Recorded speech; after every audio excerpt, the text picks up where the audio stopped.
కాంగ్రెస్ లీడర్లు ఒక్కొక్కరుగా మనసులో మాట బయట పెట్టుకుంటున్నారు. సొంత పార్టీ వ్యవహార శైలి నచ్చక కడుపులో ఉన్నదంతా కక్కేస్తున్నారు.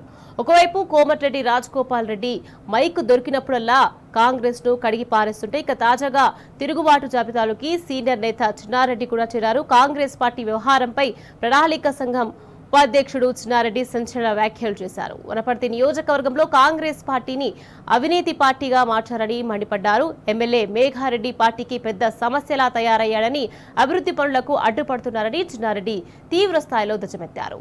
తన పనులకు అడ్డుపడుతూ కార్యకర్తలను ఇబ్బంది పెడుతున్నారని అసహనం వ్యక్తం చేశారు.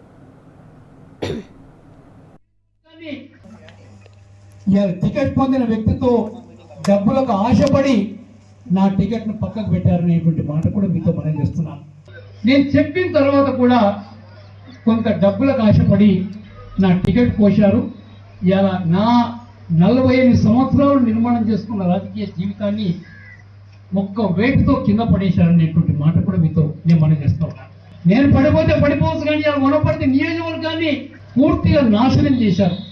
ఇదా కాంగ్రెస్ పార్టీ, ఇదా రాజకీయం? ఇన్ని తప్పులు చేస్తున్నా మేము భరించి ఊరుకుంటున్నాం. నేను భరించకుంటే ఇంకో జీవన్ రెడ్డి కావాల్సి వస్తుంది. నేను భరించకుంటే ఇంకో జీవన్ రెడ్డి కావాల్సి వస్తుంది. తప్పులు చేస్తున్నా ఈ తప్పుడు గాళ్లను పార్టీ నుంచి బయటకు వదిలేంత వరకు మేము వదలమనేటువంటి మాట కూడా మేము మనం చేస్తాం.